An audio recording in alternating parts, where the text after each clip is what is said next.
Welcome to Constangy Clips, the series with tips on staying ahead of important legal challenges in the workplace and cyberspace. My name is Rayner Mangum. I'm an attorney in the firm's Denver office and a member of the Investigations practice group. Today, I'm going to discuss a crucial part of many workplace investigations, which is preparing an investigation report. Workplace investigations serve several critical purposes for employers. They help employers maintain a safe and positive work environment for employees. They offer an opportunity for employers to identify and correct problematic behavior before it escalates, and they can provide a basis for important legal defenses. At the conclusion of a workplace investigation, an investigative report is often prepared. These reports are an important record, so employers need to get them right.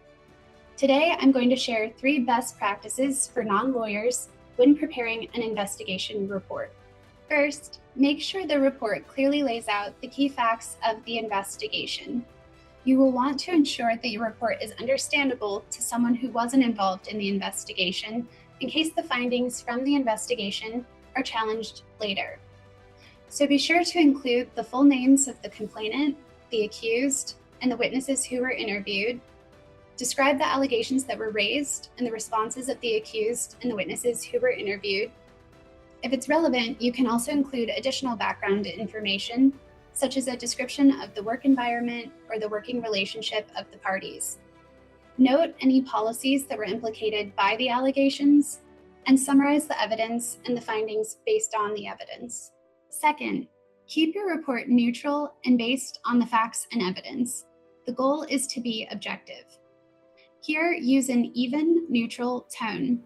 Include evidence that supports the allegations, also known as inculpatory evidence, and evidence that points the other way, also known as exculpatory evidence.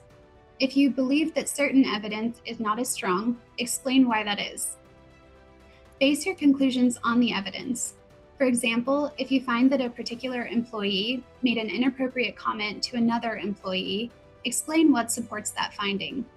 For example, maybe a witness overheard it, maybe the comment was made in writing, or maybe the complainant reported the comment immediately. Showing how each finding is backed up by specific evidence strengthens the report and makes it more credible if it's ever reviewed later. And finally, avoid making any legal conclusions in the report unless absolutely necessary or explicitly requested.